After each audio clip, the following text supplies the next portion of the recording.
Última ponencia antes de la mesa redonda final con todos los ponentes. Tenemos aquí a don Yello Corral. Su ponencia se titula Entrenamiento y optimización de las pruebas contrarreloj ciclismo profesional. Y bueno, Yello, aparte de ser licenciado en Ciencia de la Actividad Física y el Deporte, ahora estás doctorando, ¿verdad? En Ciencia del Deporte. Él es experto en biomecánica y entrenamiento ciclista, director de la empresa Macrociclo. Es el responsable técnico actualmente del equipo Astana, el equipo profesional Astana, y también ha estado anteriormente en el UAE, ¿verdad? Y en el Bahrein. Eso. Y también Yello también compagina sus labores de entrenador con las de docente en la Universidad del Atlántico, que está en Santander, ¿verdad? Pues Yello, adelante. Vale. Bueno, muchas gracias. ¿Yo estoy bien aquí? ¿Sí? Perfecto. Vale. Vale, pues genial. Aunque no os pueda ver por los focos, nada, os agradezco a todos, sobre todo los que estéis aquí, los que estéis en casa, la asistencia, sobre todo a los organizadores por invitarme a este evento, ¿no? Un evento que conozco desde hace ya 13 años y en esta lección 14 y para mí ha sido siempre pues una de las referencias de nuestro ámbito, del mundo de la resistencia.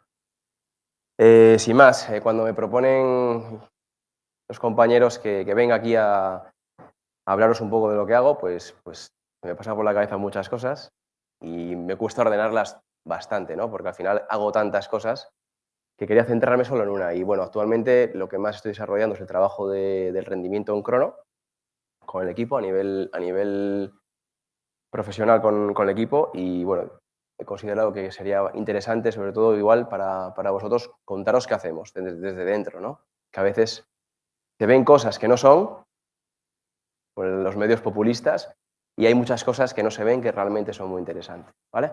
Entonces, bueno, es mi perspectiva particular de cómo debe de trabajarse el rendimiento en las pruebas contrarreloj. Voy a centrarme en el ciclismo, que vais a ver que es bastante diferente de las pruebas de contrarreloj de media y larga distancia de los Ironman, sobre todo por las características del esfuerzo, por el material, que ahí estamos en desventaja completamente, y sobre todo por la técnica que requiere una disciplina y otra, ¿vale? Mirad, me quedo con cómo acabó la temporada, cómo acabó la Vuelta a España con dos corredores nuestros, Miguel Ángel y David, dentro del top 20 de la crono de Elche. No sé si recordáis, la crono de Elche fue en la jornada 10. Una crono atípica.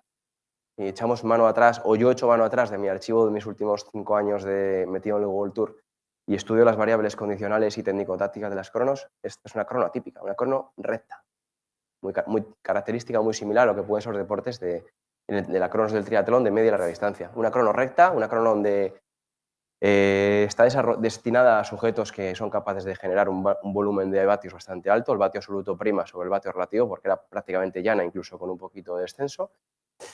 Los materiales, por supuesto, que juegan una gran pasada aquí, una gran importancia, porque hay mucha velocidad, como podéis ver arriba a la derecha, lo que hizo Renko, ¿no? 56,7 km por hora. Y yo me quedo sorprendido para bien por el rendimiento de algunos de nuestros corredores, ¿no? Sobre todo de Miguel Ángel. No solo yo, sino mucha gente de la prensa, ¿no? Me preguntaba qué había pasado con Miguel Ángel, que había hecho tan buena crono, ¿no? Para ser una crono tan atípica para un escalador de 58,5 kilos. Bueno, pues la verdad que el resultado fue bastante interesante en cuanto a los tiempos perdidos con el cuarto, no con el primero, que nos fuimos bastante en la general, y luego pues de la Cruz también, que tuvo una crono un poquito más discreta, pero también dentro de lo que suele ser su rendimiento, ¿no? Bueno, pues esto es en septiembre, finalizando la temporada. Si vamos un poquito atrás, por hacer un poco de repaso, más que nada, vamos a ver cómo empieza todo, ¿vale? Cómo empieza todo y en qué variables. Voy más rápido que el lápiz. ¿En qué variables es donde ponemos mucho énfasis o qué cosas han podido cambiar este año? Pues quizá le hayan hecho rendir un poquito más, ¿vale? Aparte de lo que tenemos encima de los hombros, que para mí condiciona el rendimiento de una manera brutal.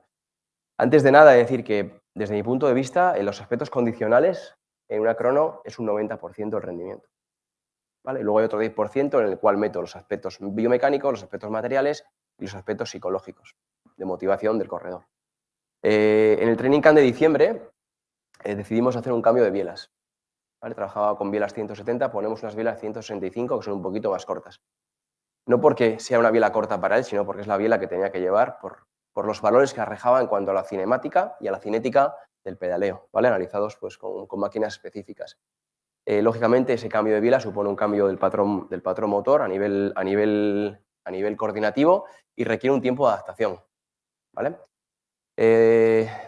Para que veáis detalles que detectamos que pueden ser mejorables, como mejorar algunos aspectos de la ropa, que lógicamente te van a hacer modificar bastante el rendimiento, como os voy a enseñar luego con datos del túnel del viento de algunas prendas. Y luego trabajo pues muy cerquita al corredor, muy cercano al corredor, para que él lógicamente se meta en el proceso y entienda el por qué se hacen las cosas, ¿vale? Otro área que, aparte de la biomecánica, otro área muy relevante en el rendimiento de las pruebas contrarreloj es el material. No voy a dejarlo atrás, es un pequeño porcentaje, pero es relevante cuando todos los deportistas tienen una condición física excepcional. ¿Vale? Aquí podéis ver un ejemplo muy claro de 100 gramos de diferencia entre dos barras de carbono. ¿Vale? Una marca top a nivel mundial a la izquierda y una marca relacionada con una marca de bicicletas, que es nuestro sponsor, a la derecha. Todavía las que lleva de la Cruz en la Vuelta a España pesaban 100 gramos menos dentro de la marca Wheeler. Pero bueno, detalles tan pequeñitos como reducir el peso de la bicicleta, en la tipología de cronos que tenemos hoy en día en el World Tour es muy relevante. Prácticamente porque en todas hay repechos y subidas, ¿vale? Y muchos cambios de ritmo, como luego voy a hablar un poquito de ello. Preparamos un poquito una serie de análisis, probamos material, probamos el cambio de bielas, analizamos, vamos al túnel del viento. El túnel del viento principalmente, como ya sabéis todos seguramente, lo que hacemos es más que nada probar microcambios, generalmente asociados al tejido de la ropa, al material de los cascos, a las ruedas, la bicicleta. La posición prácticamente no es necesario ser analizada en el túnel del viento, ya que tenemos herramientas que nos facilitan ese tipo de datos, ¿no? Pero bueno, ya estamos en enero.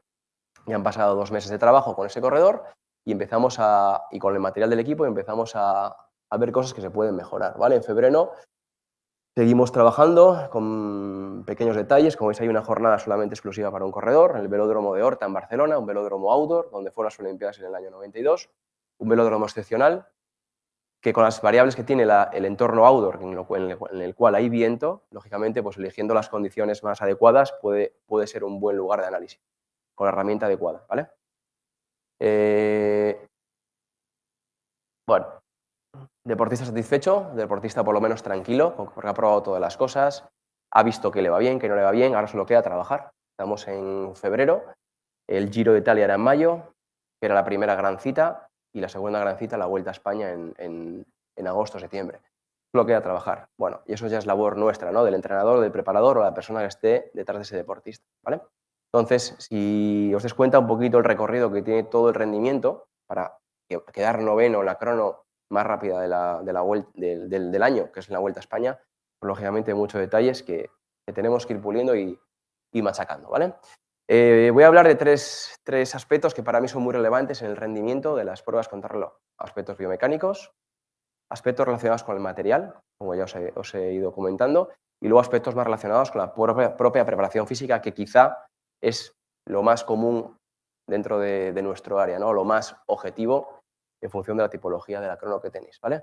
¿Qué cosas son relevantes? Bueno, hay muchas cosas que dice la ciencia y hay muchas cosas que en la práctica, como siempre, pues a veces no son viables o no obedecen al entorno, ya que estamos hablando de ciclistas profesionales que llevan muchos años montando en bicicleta y la mayoría de los estudios, pues por desgracia, hasta el día de hoy no están hechos con ciclistas de alto nivel en casi todos los casos, ¿vale?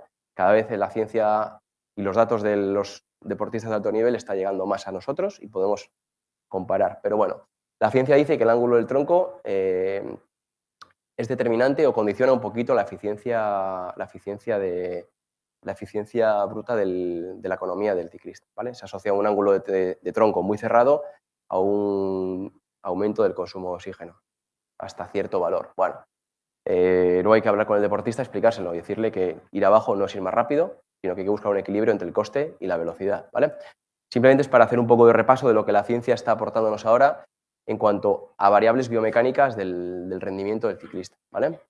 El ángulo del tronco, han reducido los ángulos de tronco cercanos a cero, que para mí me resulta imposible, y estoy delgado y tengo buena flexibilidad, y con el ángulo de espalda 0, 3, 4 grados que han hecho en el estudio, pues me resulta imposible, pues se asocia con una caída en el rendimiento, en la economía de carrera en este caso, asociado a un coste, a un aumento del consumo de oxígeno. Veremos si es interesante y si es sostenible en el tiempo o no. Hay sujetos especiales, de ellos venía de esta foto, pues hay gente donde quizá lo que dice la ciencia no puede ser llevado a cabo y gente con que tenemos que tomar otro tipo de decisiones. Quizá en el mundo del deportista amateur o el del deportista con el que estamos más acostumbrados a tratar, o en otro deporte como puede ser la crono o el triatlón, tenemos que intentar tomar nuestras propias decisiones, ¿vale? ¿Cuánto aerodinámico es Castroviejo en esa posición? Pues seguramente que menos de lo que sería si levantara la cabeza, ¿vale? Más que nada por la exposición que tiene al área frontal, la bandera en este caso de España, ¿vale? Muy abajo, pero el aire choca en su espalda baja y lógicamente... Pero bueno, a ver quién le dice que se suba. Un caso parecido nos pasa con Luis Leu Sánchez, que ahora regresa con nosotros al equipo y ya, pues lógicamente hay que empezar a convencerle de que muy abajo no es ni más rápido, ni más eficiente, ni lógicamente más estable, ¿vale? Entonces, hay casos especiales y tenemos que tratarlos como tal. Más estudios que hablan un poquito del efecto de la posición del ángulo del tronco en diferentes pruebas, ¿vale? Y se asocia con que puede ser interesante reducir mucho el área frontal, el ángulo del tronco, a cambio de mejorar la aerodinámica, perdiendo o aumentando el consumo de oxígeno, pero solo en pruebas de corta distancia. En pruebas de duración media y larga, lógicamente, prevalecen los aspectos fisiológicos y los biomecánicos, ¿vale? Y también es mi opinión. Lo que os decía, ciclistas profesionales frente a no profesionales. Vamos a ver con quién estamos tratando para intentar decidir que el ángulo de tronco puede ser un factor relevante en el consumo de oxígeno del deportista. Desde el punto de vista del rendimiento biomecánico, pues lógicamente, ¿qué queremos todos? Pues pedalear bien, ¿no? Pedalear cuanto más fuerte, mucho mejor, cuanto más efectivo sea esa pedalada, mucho mejor, y lógicamente, pues que haya un mínimo de eficiencia. Cuanto más eficiente seas, mucho mejor. En cronos que hemos tenido de 7 minutos, 8 minutos, 5 minutos, yo la eficiencia igual me la dejo un poquito atrás. Me voy un poquito más a optimizar la producción de potencia y mejorar la aerodinámica para aumentar la velocidad. Pero ya en cronos como, por ejemplo, la de la Vuelta a España que acabamos de ver, que ya ves que hay duraciones que son significativas, pues quizá la economía del gesto es muy interesante, ¿vale? Pero bueno, factor biomecánico a tener en cuenta y muy relevante. Si pedaleas bien, haces bien la fuerza, si eres económico o lo más económico posible en ese gesto técnico y encima eres estable, lo sostienes durante el tiempo, vas a mejorar el rendimiento, ¿vale? Y lo vas a mejorar el rendimiento por dos vías, por la vía de la economía y por la vía de la mejora de la aerodinámica. Hace poco leí algún artículo que salía que asociado al entrenamiento del core en ciclistas que no mejora el rendimiento. ¿Lo habéis escuchado? ¿Lo habéis leído? Seguramente. Bueno, quizá no mejora el rendimiento per se el trabajo de la musculatura del tronco en la pedalada, no tiene quizá mucha importancia.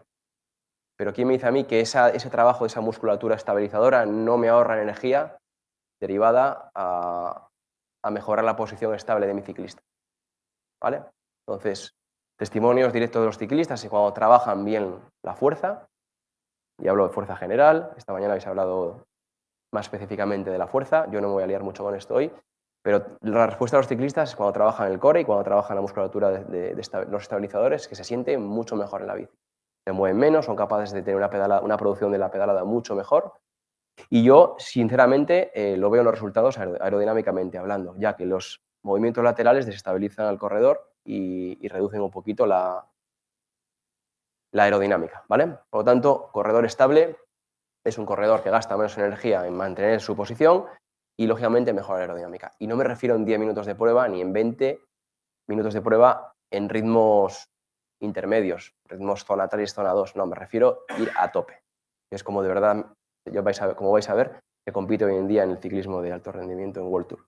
¿Vale? Quizá una prueba de más de media larga distancia, los ritmos no son tan exagerados, pero en nuestro deporte se va a tope. Se va a tope. Por tanto, si se va a tope, el deportista se mueve mucho más. ¿Vale? La estabilidad como principio, al fin y al cabo, para mejora del rendimiento del ciclista es muy interesante, ¿vale? Mirad este test que realicé con un deportista, está realizado en indoor, en un rodillo, es un test incremental, como podéis ver en la pantalla, y vemos cómo el deportista, a partir de cierta intensidad, que ya asociaréis con qué tipo de metabolismo está entrando en juego, empieza a haber desestabilizaciones, empieza a haber cambios, ¿no? Ahí vemos que el ángulo de la pelvis en color morado en el cuadrante inicial desciende, porque lógicamente adopta una posición más de flexión, la rotación pélvica se dispara y la caída o la lateralidad pélvica también aumenta a medida que aumenta la intensidad. ¿Vale? No es nada nuevo, hay muchos estudios que hablan de ello, Simplemente, pues bueno, yo lo he trabajado con un deportista sobre su bicicleta de crono y, lógicamente, en la posición específica. Y vemos, pues eso, cómo la inestabilidad está presente en la alta intensidad. ¿Vale? Que os llegue este mensaje. Por lo tanto, ya os estoy dando pistas de cómo hay que entrenar, ¿no? Otro deportista, el mismo deportista es este test, realizado también sobre el rodillo con la bici de crono. Vimos lo mismo, ¿vale? Aquí lo veis, lo que os acabo de enseñar. Como a la derecha vais a ver en la vuelta 5 y en la vuelta 6, lógicamente, el aumento que tiene los ángulos tanto en la rotación como en la lateralidad pélvica, ¿vale? Por lo tanto, ¿qué es lo que me sigue quedando claro? Que este deportista, y generalmente todos, pero en concreto estoy hablando de este deportista, se desestabiliza con la alta intensidad, ¿vale?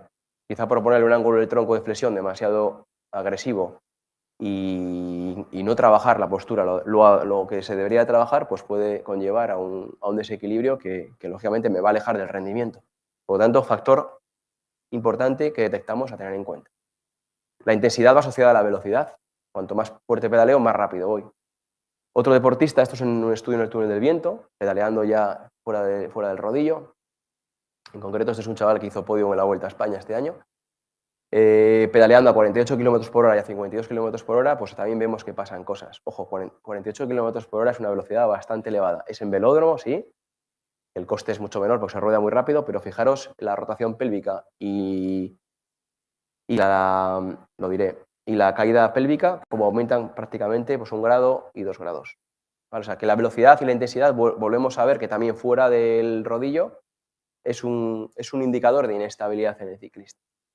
¿Vale? Ahora nos pensamos, ¿trabajaré la musculatura del core, trabajaré los estabilizadores para ir en bicicleta? Pues bueno, el estudio dice que no mejora el rendimiento, yo lo voy a trabajar porque sé que me va a aportar cosas interesantes en mis ciclistas. Y esto, un ciclista estable, es un ciclista que al fin y al cabo es aerodinámico, que va a penetrar por el aire mucho mejor que aquel que se va moviendo constantemente. Y lo hemos visto y lo analizo constantemente en cada carrera, cómo a partir de cierto minuto o de cierto porcentaje de la carrera, por decirlo así, el ciclista se empieza a desestabilizar porque la fatiga aparece, ¿vale? La aerodinámica exponencial, las cronos actualmente están, como vais a ver después de una estadística que os he traído, se están desarrollando por encima de 49 km por hora casi todas, por lo tanto, es un área donde la estabilidad compromete mucho la aerodinámica y la aerodinámica es un factor de rendimiento bastante importante. Aún así hay que ser bueno, ¿eh? Si no es bueno, ese 90% no lo tienes, que es la condición física, no hacemos nada. Esa estabilidad se analiza y se mide con el cociente aerodinámico. ¿Cómo lo podemos estudiar? Ya lo sabéis, simplemente os hago un repaso rápido, túnel del viento, velódromo o estimaciones. ¿Vale? Me gusta mucho el velódromo o las estimaciones outdoor para trabajar este concepto porque, lógicamente, el ciclista pedalea en condiciones reales, en la calle, con curvas, con repechitos, con bajadas y con fatiga real. En el túnel del viento, como veis esa foto de ahí, el ciclista no se mueve. Y no solo no se mueve el ciclista, sino que no se mueve la bici. ¿Vale? Entonces, bueno, pequeños detalles, es interesante utilizar esta tecnología para sacar datos y medir, pero quizá hay otros aspectos que es mucho más productivo analizar fuera del túnel del viento, ¿vale? Os traigo un pequeño vídeo, a ver si funciona, para que veáis un poco, los que no habéis estado, cómo se trabaja en el túnel del viento. No es un vídeo promocional, aunque veis hay una marca de sillines, pero bueno. En el túnel del viento, principalmente, lo que se somete es al ciclista. Una cosa, tiene que estar en un estado estable, porque si el ciclista se mueve, te cambia constantemente el valor. Por eso el ciclista apenas no se mueve y lo que se hace es probar diferentes materiales. Muy interesante y muy relevante, y os lo recomiendo si tenéis que utilizarlo para probar ropa, ¿vale? Probar material, barras, bicicletas, cascos, ruedas, lo que necesitéis, incluso sillines, tijas, lo que necesitéis. Pero la posición del ciclista no la vamos a determinar en un túnel de viento porque no se mueve, porque prácticamente no hay fatiga, ¿vale? Bueno, la aerodinámica es importante, pero no en todas las cronos. Ahí ves una crono que tiene una cosita en medio que se llama repechaco o montaña, una crono con una subida bastante larga, calculada pues, con un software que igual hasta os suena, que nos estima una duración de 22 minutos 38 segundos. ¿Cuánto de relevante es aquí la aerodinámica? Pues igual es menos relevante. Igual el ángulo del tronco aquí no es tan determinante, pero en otras cronos, como la de la Vuelta a España de este último mes de septiembre que os acabo de enseñar, la velocidad es más alta y la aerodinámica es mayor. Bueno, simplemente por curiosidad, si mejoramos un 1% la aerodinámica, mejoramos un 1% el cociente aerodinámico, en esta crono mejoraríamos 3 segundos. Es una estimación matemática, ¿eh? Pero sin embargo, si mejoraríamos un 1% la potencia, en esta crono mejoramos 6 segundos. ¿Vale? Ese 1% de mejora de producción de potencia puede ir asociado a un ángulo de tronco que te esté limitando el consumo de oxígeno. Hay que decidir qué se hace. ¿Vale? Por eso las posiciones de los ciclistas en bicis de crono, desde mi punto de vista, tienen que ser cambiantes. Y no nos quedemos con cambiantes como tal, sino que tienen que ser flexibles. Habrá momentos donde es mejor igual apurar un poquito más ángulo de tronco y meter al ciclista un poquito más sobre el manillar. Habrá momentos donde sea mejor llevarle para atrás, llevarle para adelante, jugar un poco con el ciclista. Y el ciclista, si lo entiende y es abierto a este tipo de cambios, que cuesta un poquito, como ya podéis entender, pues lógicamente pues puedes jugar un poquito con él y tener bastante ventaja. ¿Vale? Decidir qué se hace. Dentro de los aspectos aerodinámicos, el material es muy relevante. ¿Y cuánto de importante es el material de ese 10% que os he dicho que depende el rendimiento de las cronos? Pues para mí es un 3-4%, máximo un 5%. El otro día haciendo test de ruedas, de neumáticos, me decía un proveedor nuestro, pero todo esto para mejorar 4 vatios, 2 vatios en cada rueda, ¿tanto desembolso tendremos que hacer? ¿Tanto cambio? ¿Tú lo ves necesario? Digo, claro que lo veo necesario, porque son 4 vatios de las 2 ruedas.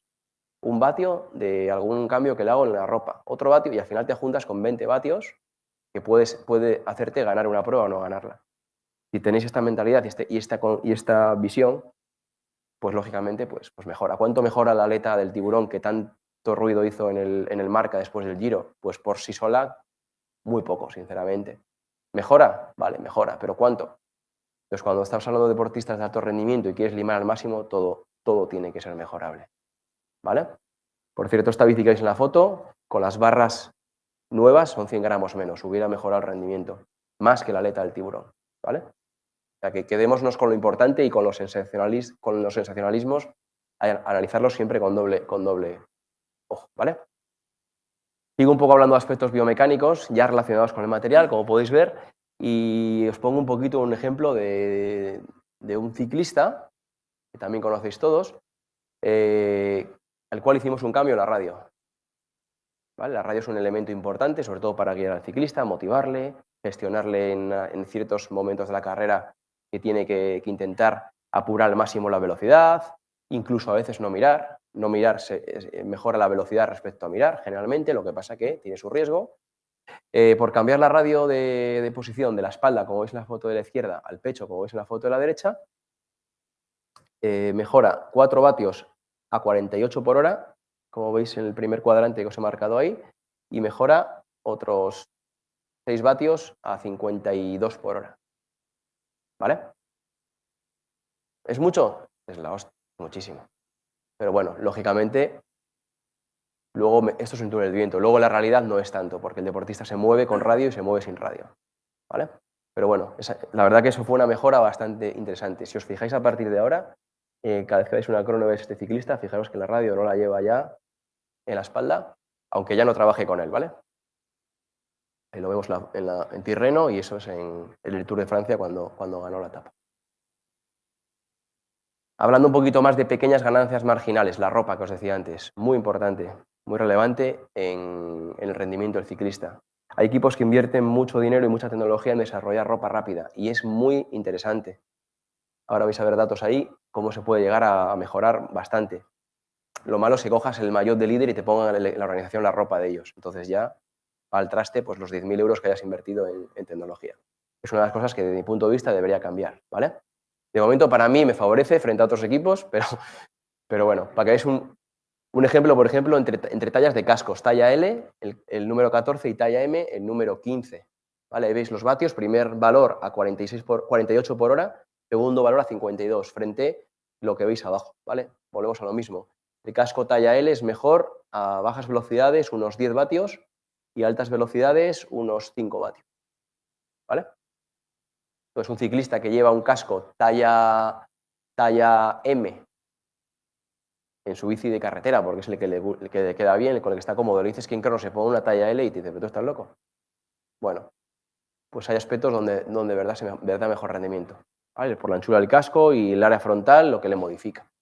Y la ropa, abajo lo veis, ropa, la 16, 17, 18, 19 y 20 son datos de ropa,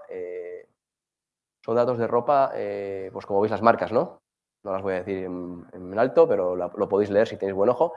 Y vais a ver que, por ejemplo, el último test, el test número 20, fijaros a velocidades bajas, 48 km por hora, 271 vatios, y a velocidades altas, 358 en comparación con lo que encontramos más arriba. Lo mismo, podemos encontrar hasta 10 vatios de diferencia, 7-10 vatios de diferencia entre ya una ropa a otra.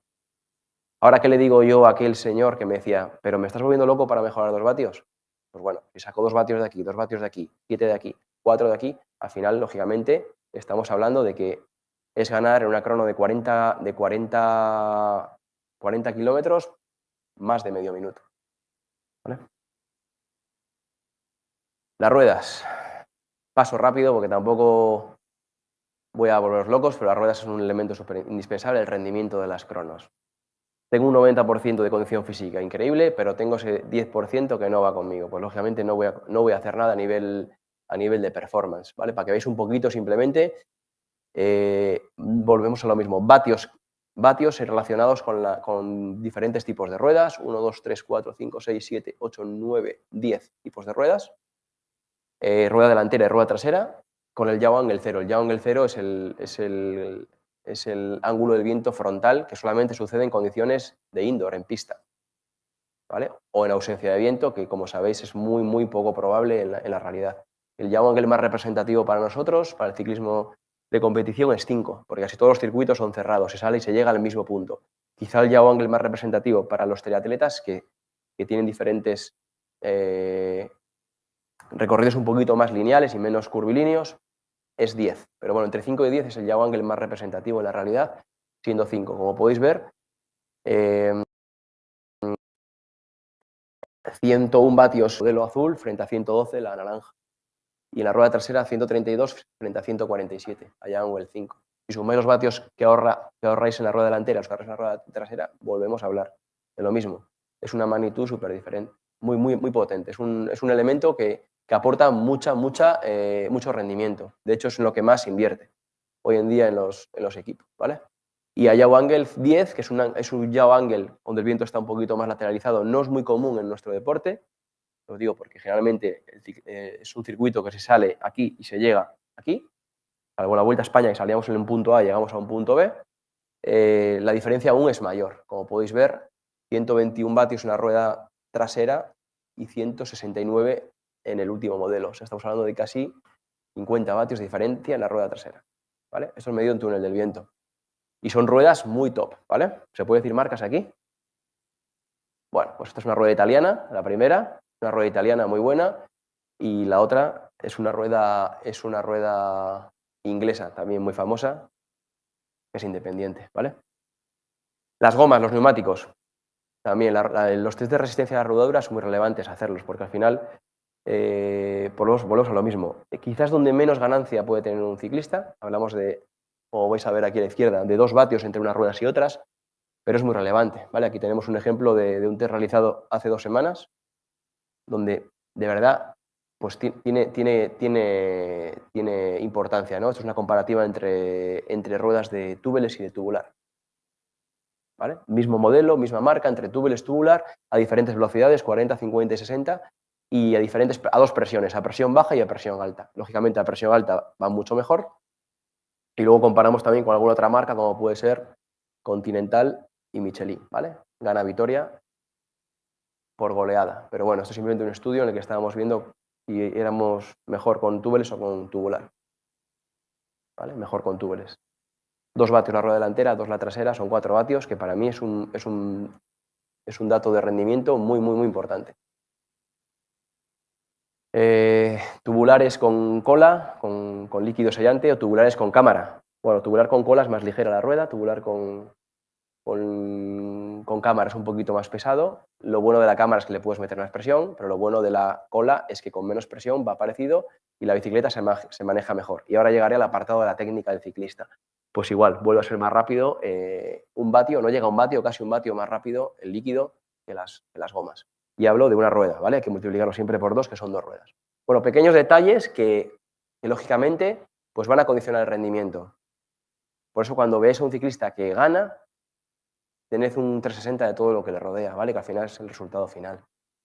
Otro ejemplo muy importante, y hablando ya de la técnica, ¿cuánto de bueno es un ciclista con la bici de crono? Pues es muy importante, muy relevante. Este es un ejemplo de la crono del Giro, de la primera crono del Giro, que fue una crono individual, no sé si recordáis el circuito en Budapest, un circuito de ciudad muy técnico, con muchas curvas, con tramos de pavé, muy difícil de gestionar, y veis un ciclista a la izquierda que quedó el 43 en la clasificación de esa etapa, a 37 segundos, con 6,1 vatios kilo de media, ¿vale? Este circuito acababa un pequeño repechito, no me acuerdo si era kilómetro 8 o algo así, una pequeña subida, por lo tanto había que apretar. El de la derecha quedó el 12 a 19 segundos del ganador, ¿eh? Hizo 5,9, 0,2 vatios kilo menos. Bueno, la técnica, ¿vale? La técnica de conducción. Ves el ciclista de la izquierda que llega a la curva, frena y vuelve a acelerar. El ciclista de la derecha no frena, traza la curva casi volando. En una crono como esta, que tenía unas 20 curvas, pues lógicamente vas a segundo por curva. ¿Vale? Entonces, la técnica es importante, es muy importante, hay que trabajarlo. Y es una de las cosas que el ciclista tiene que entender. Los cronomen buenos de hoy en día, la gente que va muy bien en crono, es que trabaja la bici. ¿Vale? Entonces, si queréis tener rendimiento con vuestros deportistas en crono, trabajar la bici. ¿Vale? Y luego hablaremos de cómo trabajarla, porque eso de ir de paseo, como ya habéis visto, no vale, ¿no? Bueno, importante, en cuanto a la técnica, hay que ver. El ciclista que mete la cabeza para ir abajo, que se va más rápido, lo hemos medido en el túnel del viento también, frente al ciclista que va mirando, tiene una ventaja aerodinámica, pero lógicamente el ciclista que ve ya sabe lo que tiene que hacer. Por suerte nosotros los recorridos a veces los podemos trabajar y los podemos entrenar. Darle incluso hasta 2 o 3 vueltas, incluso podemos ir meses antes a entrenarlo. Es una ventaja porque el ciclista ya sabe lo que hay detrás de la curva. Y lógicamente la velocidad a la que entras en la curva es diferente si entras rápido o entras despacio a cómo sales, ¿vale? Hay que ver, hay que tener control de la bicicleta, seguridad y confianza en sí mismo y trazadas. Por algo estos dos son muy buenos, ¿vale? Aparte porque tienen ese 90% de la condición que es necesario para esta modalidad deportiva. Pero trazar es muy relevante y tener esa capacidad de manejar la bicicleta es súper importante, como no sucede en algunos casos, ¿vale? El ciclista que cogía la bicicleta por primera vez en la crono de la vuelta al Algarve, creo que era. Bueno, pues ya sabéis, si estás en una curva pedaleando, lo más probable es que te vayas al suelo, ¿vale? Técnica, hay que trabajarla, no hay otro secreto, la bici hay que entrenarla. Yo sé que en el triatlón los ciclistas de media y larga distancia entrenan siempre con la bici de crono, casi siempre, lo cual es una cosa muy a su favor porque lógicamente les va a permitir pues, tener esa unión con la bicicleta, ¿no? Al final se hacen partícipes de ella y lógicamente es la única manera de ir mejorándola y de ir cambiando cosas, posiciones y demás. Vamos un poco a la condición física. Ya han hablado esta mañana mis colegas, han hablado de entrenamiento de fuerza, súper importante. No voy a ser yo quien lo desmienta porque creo en él al 100%. Han hablado un poquito también del calor y de la termorregulación. Otro aspecto importante que luego voy a mencionar. Y aspectos condicionales. ¿Qué queremos para un deportista de crono? Queremos que tenga un buen metabolismo aeróbico, que tenga una capacidad resistiva a nivel anaeróbico bastante alta, que tenga un buen VO2+. ¿Qué queremos? Bueno, si pudiéramos pedir, pediríamos el todo, ¿no? Me gusta el gráfico ese que usa Cejuela del diagrama octogonal, donde queremos que todos los picos vayan hacia los extremos. Bueno, pero eso a veces es imposible. Pues hay que centrarse un poco. ¿Qué tipo de capacidad queréis mejorar con el ciclista? Sabiendo que en crono la fuerza es muy importante, que hay que tener la capacidad fisiológica de poder hacer así que tus sistemas expresen su máximo potencial, esa velocidad de alcanzar los máximos fisiológicos, frenar, recuperar y volver a alcanzarlos, o sea, esa flexibilidad a nivel fisiológico, ¿no? Bueno, como en algunos aspectos condicionales, pues en el ciclismo habrá cronos donde el vatio absoluto es relevante, generalmente cronos llanas, habrá cronos donde el vatio relativo pues, es también importante, como el ejemplo que os he puesto antes de esa crono de 22 minutos 38 segundos, que había una subida. Habrá cronos donde el factor, el drag, el cociente aerodinámico sea muy interesante, aquellas cronos rápidas principalmente, y encima te toca la crono con viento de cara, mucho mejor. Habrá cronos donde me favorezca tener una cadencia alta porque hay muchos cambios de ritmo, habrá cronos donde tenga que trabajar unas cadencias más bajas para tener menos inestabilidad de ciclista en la bici y que sea más estable. Ya sabéis, estable es igual a aerodinámico, etcétera, etcétera, etcétera, ¿vale? Hay un valor muy relevante que utilizamos mucho para entender el rendimiento, que es los vatios divididos entre el CDA del ciclista, y tenemos una estimación de cómo va la gente que gana, ¿no? ¿Qué vatios generan y qué CDA hacen. Hoy en día, pues gracias a las redes sociales y a todas las plataformas que hay, que nos dan los datos públicamente, pues lógicamente podemos calcular hacer nuestras pequeñas estimaciones y saber qué vatios ha hecho Renko para ganar o qué CDA puede tener Renko. ¿Vale? Hablo de Renko como el número 1 en este caso. Bueno, pues vamos a trabajar las cronos en función de lo que nos demanda la competición. Indurain trabajaba con cronos de 60 kilómetros y en cronos por equipos de 100 kilómetros, eso ya no existe. Y eran cronos muy rectas, muy largas, donde prácticamente la aerodinámica era un factor muy determinante. Por eso había equipos que a nada que hiciera de mejorar aerodinámicamente ganaban al resto, como era el equipo de la 11 de Manolo, que os acordaréis todos, que fue muy significativo en la época. Pues aquí veis un poquito las 10 cronos más rápidas de este año. ¿Vale? La Vuelta a España, la más rápida. UAE Tour es una crono llanita también muy rápida. Tirreno es una crono igual que UAE Tour. Se va por un carril, se vuelve por otro carril, recta, también muy rápida. Tour de Suisse, una de las cronos, porque otra crono era en subida. Dauphiné, bueno, estamos viendo que por encima de 50 km por hora todas las cronos. ¿Vale? Por lo tanto, si tengo que fabricar ropa y tengo que analizar mi ropa, la tendré que probar con velocidades altas. No me sirve nada una ropa que va muy bien a 48 km por hora, pero que a 52 km por hora no funciona. Igual que ropa que no funciona a 48 km por hora y funciona a 52, y a 55, y a 56. Y hay bajadas y va más rápido. Entonces, es muy importante cómo funciona el material a la velocidad en la que lo quieres, analizarlo a la velocidad en la que lo quieres utilizar para competir, ¿vale? Pues vamos a ver cómo entrenamos, que es un poquito lo que a mí más me llama la atención y algo en lo que estoy empezando a trabajar con unos colegas que probablemente podamos ver algo más potente a lo largo de los siguientes meses, ¿vale? He hecho un análisis de 50 carreras World Tour, lógicamente desde el año 19, que es cuando yo estaba con el equipo, y prácticamente pues esas carreras se caracterizan porque duran 22 minutos de media, una velocidad media de 48, aun sabiendo dónde están las carreras más rápidas. En algunas hemos estado, pero en otras no hemos estado. La elevación, como veis, es mínima, ¿vale? Hay carreras, son carreras de repechitos cortos, con el esfuerzo físico que ello conlleva, y prácticamente la distancia pues, media está en torno a 20 kilómetros. Y hay una crono de 40, pero están entre 5, 7, 13, 14, ¿vale? Entonces, si jugamos con estos datos, habrá que trabajar o preparar al ciclista con estas exigencias que va a tener. De esos 50 archivos analizados, 30 de ellos son top 20. Son sujetos que han conseguido un top 20, que para mí es un resultado bueno, positivo. Hay 200 corredores, que dan entre los 20 primeros en una crono, para mí es satisfactorio. Ganar es lo mejor, pero estar en el top 20 es positivo.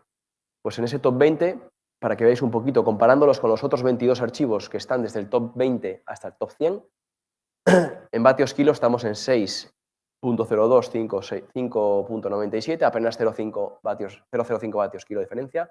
No es significativo, no hay nada de diferencia entre un grupo y otro. En vatios absoluto ya vemos que hay un poquito de diferencia, hay 16 vatios casi de diferencia a nivel absoluto. Por lo tanto, ¿será el vatio absoluto un factor determinante de rendimiento en crono? No lo sé, ya lo veremos cuando salgan más cosas de aquí, pero puede ser. Puede que la crono la gane la gente que haga muchos vatios, independientemente del peso. El CDA, como veis, los chicos de la parte, los corredores dentro de ese top 20 tenían 0.21, 8, 4, 3, 7, 5 de CDA estimado, ¿vale? Y en el top 20, 0.27. Serán sujetos grandes los de la izquierda, que hacen mucho vatio absoluto, y lógicamente a ser grandes tienen un CDA peor. Bueno, si correlacionamos el CDA, como os he dicho, con los vatios, sí que gana el grupo de la izquierda, con más de 2014,21 vatio partido de CDA, frente al grupo de la derecha en 1988. Empiezo a pensar que el vatio absoluto, pues de momento es importante, ¿vale? O sea, que el pedal hay que apretarle para ganar cronos. El factor de intensidad de estos corredores fue muy similar, 1.04, 1.06, esfuerzos bastante significativos. Por lo tanto, ¿entrenaré la crono despacio? Pues si entrenas crono despacio, lo único que vas a hacer es pasear, ¿vale?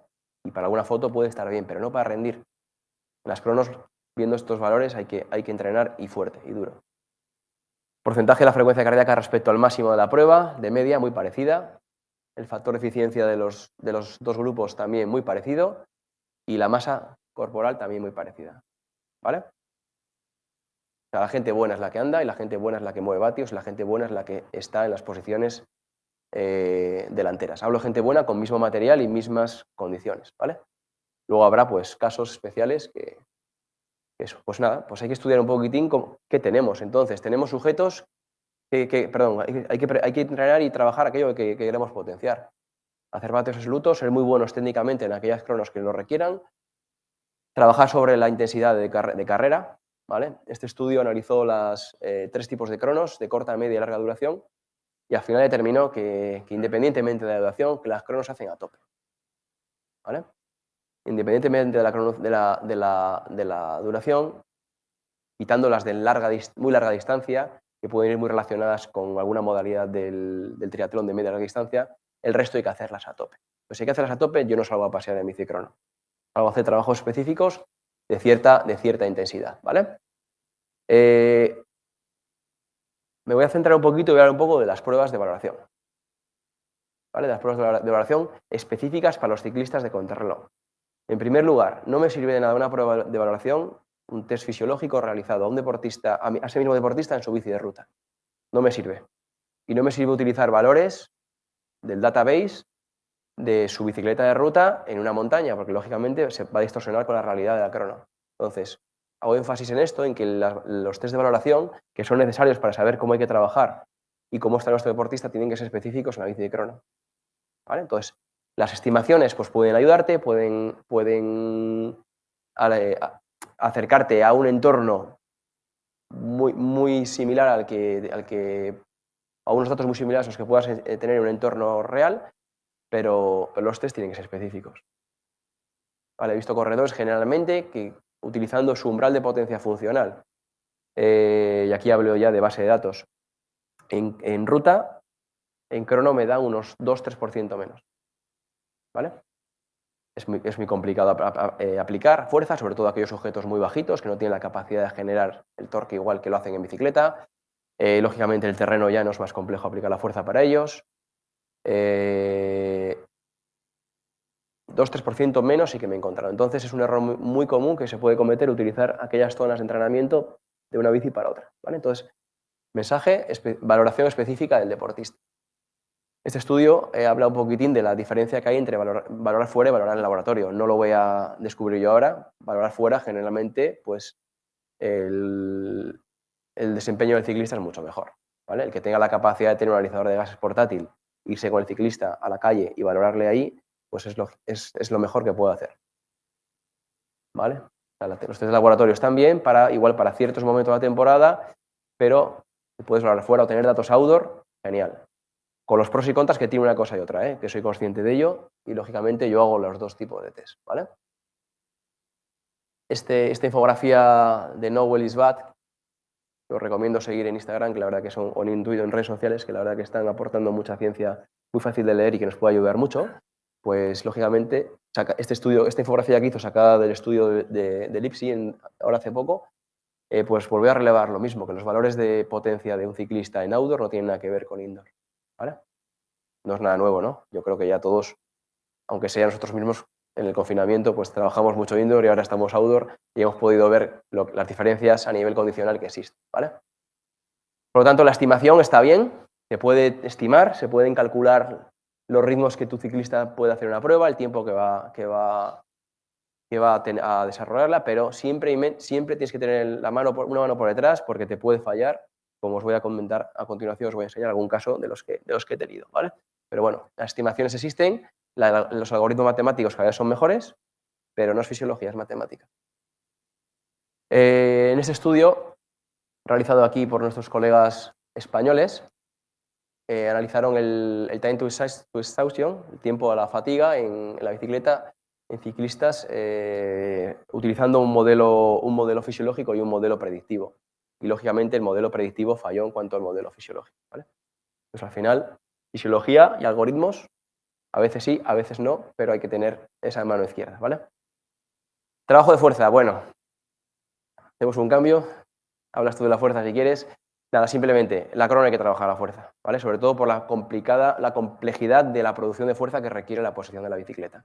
¿Cómo trabajaréis la fuerza? Pues yo generalmente, como lo hago, hago mucho trabajo de fuerza específico a la bici y trabajo de fuerza en palestra, intentando buscar movimientos donde comprometa a las articulaciones que van a producir la fuerza y generalmente en biciclistas va a ser la cadera.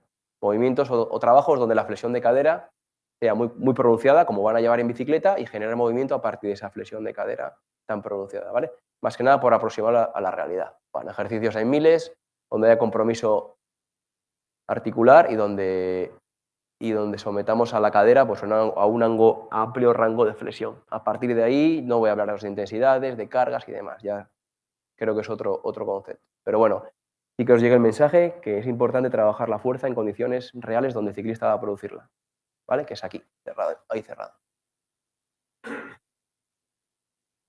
Me voy a la bici y hay que trabajar, lógicamente. Este es un deporte en el que trabaja la bicicleta y es complejo a veces en un deportista de alto rendimiento, en un ciclista en concreto, trabajar específicamente toda la semana con la bici de crono.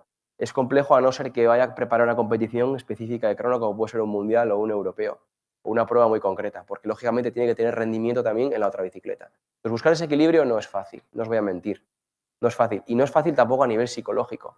Y luego tampoco es fácil igual a nivel práctico, porque el lugar donde el ciclista entrena no tiene la posibilidad de disfrutar de la bici de crono como le gustaría y tiene que frenar cada 3 semáforos, tiene que frenar, ¿vale? Entonces tiene que cogerse, el día que trabajamos crono, coge el coche, se va a otra ciudad y entrena allí.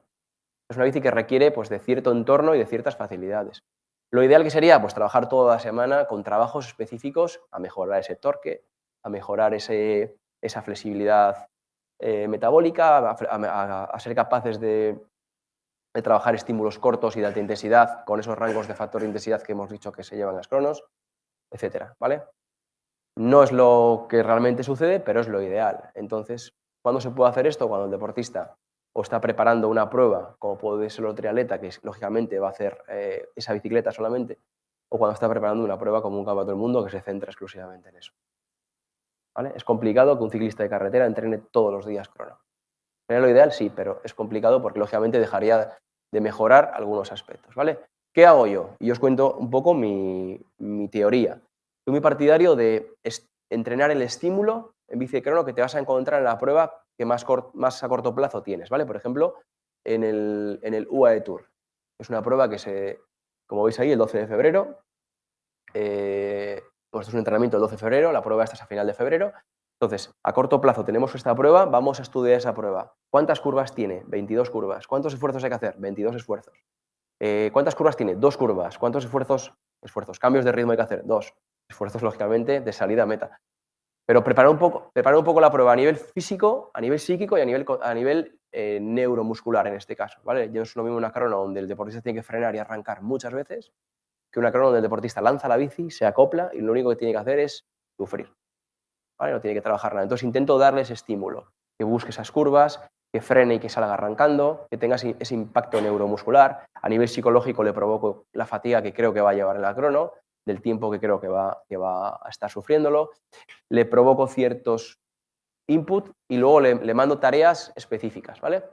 En esta crono, después de haber rodado, pues como podéis ver ahí en la descripción, que no tiene mucho más secreto, hacemos un trabajo de activación neuromuscular y luego hacemos un trabajo de 5 minutos, siempre intensidades de carrera, ¿vale?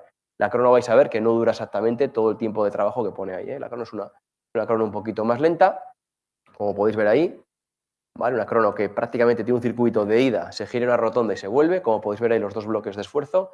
Una crono donde el pedaleo es muy constante, la cadencia media es bastante estable, el índice de variabilidad del pedaleo es casi prácticamente 1, porque al final no hay cambios entre puntos muertos de no aplicación de fuerza y sí aplicación de fuerza. Entonces hay que trabajar esto, ¿vale? ¿Os imagináis cómo preparamos la crono, por ejemplo, por equipos de la Vuelta a España?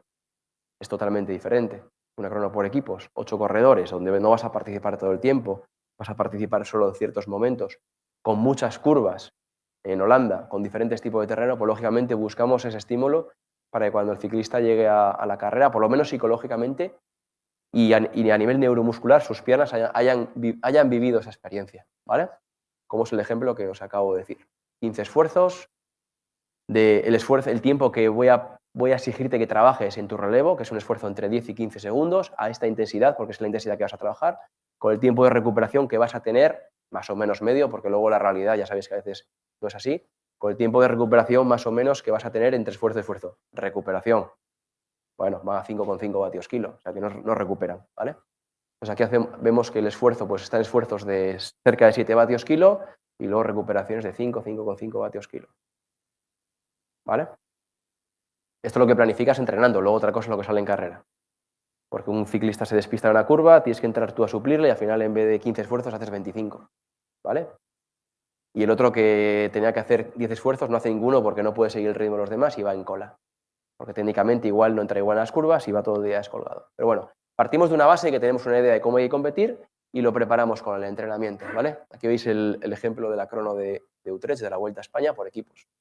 Con un recorrido cerrado, con muchas curvas, como podéis ver ahí, creo que conté 24 si no me acuerdo, y ahí veis los picos del esfuerzo, esto es de un corredor, ¿vale? Cada pico que veis en la línea morada de vatios, pues es el esfuerzo de los 25 minutos que duró la prueba. Él hizo de media 5,7 vatios kilo, de media, yendo a rueda muchos tramos, ¿vale? Entonces esto nos da un poco que pensar de cómo eran los esfuerzos que hacía, ¿no? ¿Vale? Pues nada, preparamos, entrenamos en función de lo que vamos a tener que rendir. Metodologías hay muchas. A mí me gusta la realidad, me gusta ir a la calle y me gusta intentar simular hasta el trazado del asfalto por donde vamos a tener que competir, que a veces es complicado. Pero a veces no es posible ir a Francia a preparar la crono del Tour porque no hay viabilidad, pero la puedes entrenar en casa. Bueno, la tecnología, pues lógicamente nos ayuda en este caso. Si el ciclista prepara o entrena esa crono con los esfuerzos que va a tener que hacer en la realidad y hablo de intensidad y duración del esfuerzo, y a lo largo del recorrido de esa crono, lo entrena en casa en el rodillo, pues lógicamente va preparado a nivel físico y a nivel psicológico, ¿vale?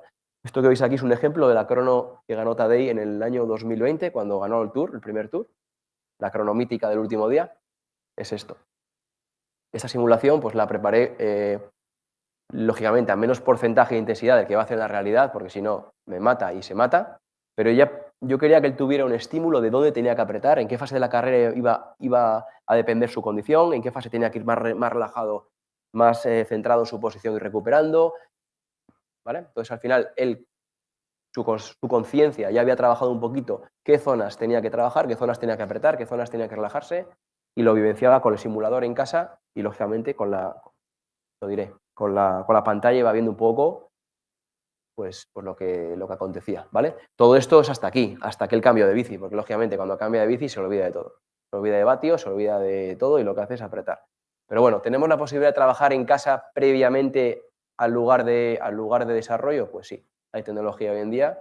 Con los simuladores en modo RG pues podemos hacer un gran trabajo. A mí me gusta mucho este tipo de propuesta y lógicamente es muy interesante, siempre que el deportista esté abierto, ¿vale? Hay que convencerlo un poco también, pero puede ser interesante.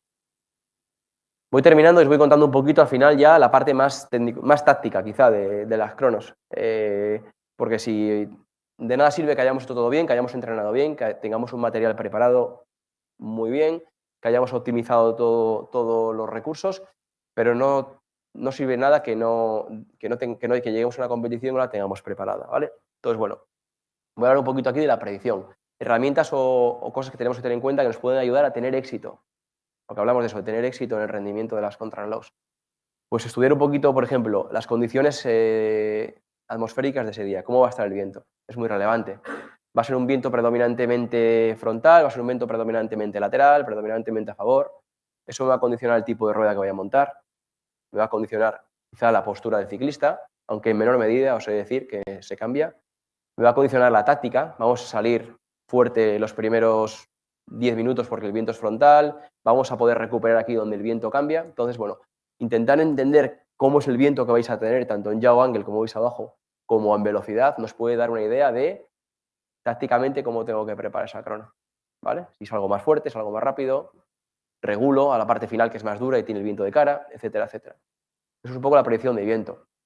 Yo suelo hacer un plan previo, con 3 software utilizo, aparte me quedo luego con un mix y decido yo cómo lo propongo, pero bueno, tenemos un plan previo que al final es tipología de esfuerzo que puede hacer el ciclista, dónde hacerle y para mí lo más importante, dónde puedo darle un poco de respiro, si es que se puede, dentro de la dificultad del esfuerzo que conlleva las cronos. Después de la crono es importante, como a mí me gusta hacer un análisis, son todo estimaciones, pero la verdad que son estimaciones con mucha precisión, que me da un poco de información de dónde el ciclista se ha despistado. ¿Vale? Y no hablo a nivel condicional, hablo a nivel técnico. ¿Dónde el ciclista ha perdido la postura? O dónde el ciclista, su CDA ha empezado a ser descontrolado. ¿Vale? Esto se ve muy bien en la crono de la Vuelta a España. Veíamos que en la primera parte tenemos un CDA muy estable, el ciclista lleva muy fresco. Luego la segunda parte, una crono larga, no estamos acostumbrados a cronos largas a día de hoy, y veíamos que el ciclista empezaba a perder el CDA, y unos más que otros. ¿Vale? Y os digo, son estimaciones, pero que aportan mucha información de la realidad, dónde empieza el ciclista a moverse en la bici. Aquí, a partir del minuto 20, tu fatiga ya empieza a aparecer, ya descontrolas el cuerpo y ya lógicamente empiezas a restar, a ser inestable, ¿no? Antes os hablaba del balance.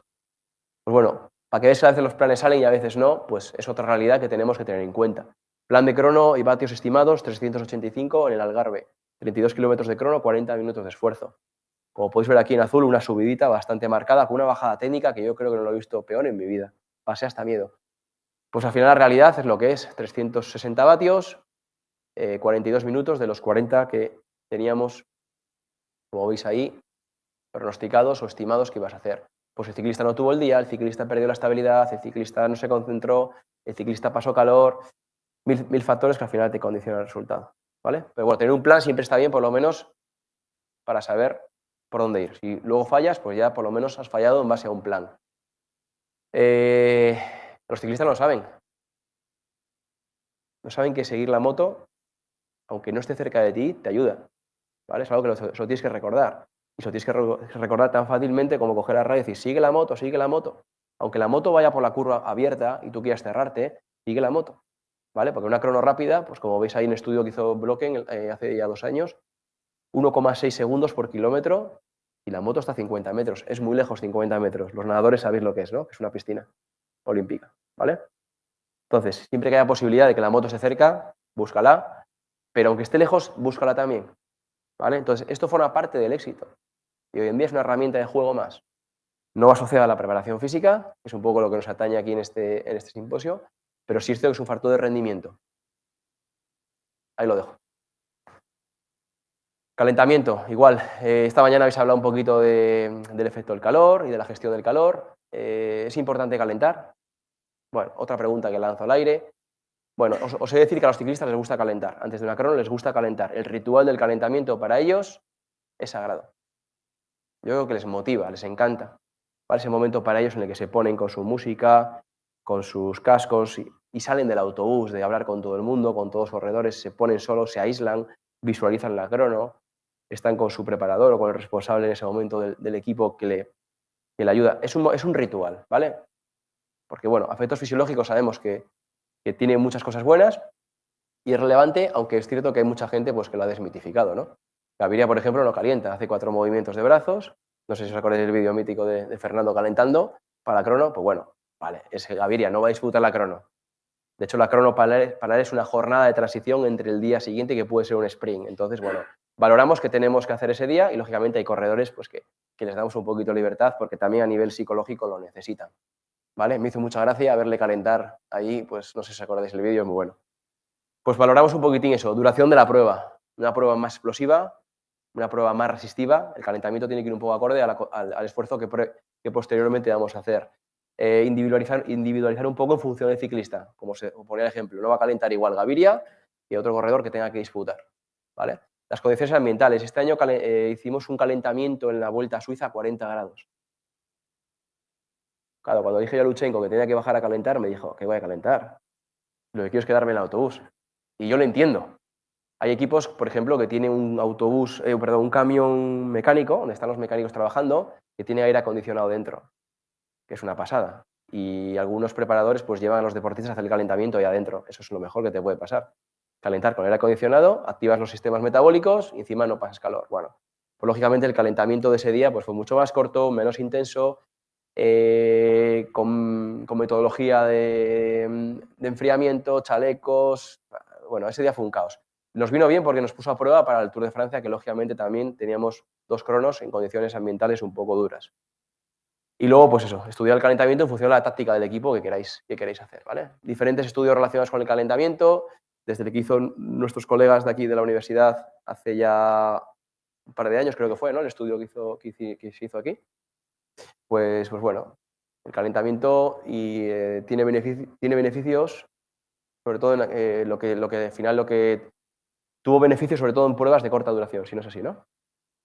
Eso es, en los primeros minutos había una exposición mucho más potente de los sistemas fisiológicos que lógicamente hacían al final mejorar el rendimiento, pues porque mejorabas el tiempo en esos minutos, ¿vale? Yo tengo deportistas que les encanta calentar y tengo deportistas que no les gusta calentar. Pero bueno, ya digo, yo les obligo un poquito más también por el protocolo y el ritual a nivel psicológico de lo que les va a suponer luego salir a competir, ¿vale? Vale, voy terminando un poco y os estoy contando un poco lo que hago yo particularmente. Cada deportista cuando llega al autobús tiene un plan de lo que tiene que hacer ese día antes de la salida, con el calentamiento, la duración del calentamiento, cuándo empieza, cuándo acaba, cuándo tiene que bajar al rodillo. Todo esto lo tienen por escrito, aunque a veces no lo miran, lo tienen en pantallas digitales en el autobús, con sus relojes particulares y sus cuentas atrás para cuando les toque que salgan. Pero bueno, ahora sí hay que estar encima de ellos, ¿vale? Sobre todo aquel que no disputa, que como ya habéis visto a Fernando antes, para él una crono es un día de descanso y de fiesta. Pero bueno, prácticamente tienen un protocolo desarrollado. Yo trabajo calentamientos, depende de la crono, pero bueno, me muevo en torno a 20 minutos. ¿Vale? 20, 25. Antes, no sé si acordáis, los calentamientos eran muy largos. 1 hora calentando estaba el ciclista. ¿Vale? Yo depende un poquito el esfuerzo, sí que elijo calentamientos un poquito más cortos. Lo que sí que hago luego es que reduzco el tiempo entre salida y final del calentamiento, ¿vale? Les aproximo mucho a la salida. Pues cada corredor tiene un poquito sus datos, con su potencia crítica y con un poquito un protocolo incremental que podéis ver a la derecha, que también tiene en Training Peaks, por si alguien pasa de mí y no quiere leer la hoja, pues por lo menos coge el móvil y lo ve en Training Peaks y tiene un poquito una guía de cómo calentar, ¿vale? Hay muchas estrategias, el objetivo pues es el del calentamiento, activar los sistemas metabólicos del deportista, ¿vale? La crono se trabaja desde el día antes, a nivel nutricional. El nutricionista o el doctor, en este caso, tiene que estar trabajando desde el día antes con aquel deportista que lo va a disputar. Como podéis ver ahí, desde el desayuno ya estamos haciendo protocolos de suplementación, hidratación si toca, que es un entorno caluroso y no llevamos ponchera ese día, porque mejora la aerodinámica el no llevarla. La comida, la cena, incluso el día de la crono, pues como veis, desde la comida importante siempre estamos haciendo un protocolo de suplementación con el deportista. Que no os puedo contar porque es secreto, pero bueno, tampoco hay mucho secreto, ¿eh? Pero para que veáis un poquito la importancia, ¿vale? Se trabaja ya desde el día antes, está el equipo pensando en lo que vamos a hacer el día después. Por finalizar un poco, para que veáis también el trabajo que no se ve, que no es de nuestro área, quizás, no es el área más condicional, pero sí que es cierto pues, que es relevante en el rendimiento, que es el trabajo del equipo técnico, ¿no? El equipo técnico sabe desde el día anterior qué corredor va a llevar qué desarrollo, qué ruedas, con qué presión. No pongo aquí nada para que lo veáis, pero bueno, más o menos. 58-11 es lo máximo que te deja meter sin mano.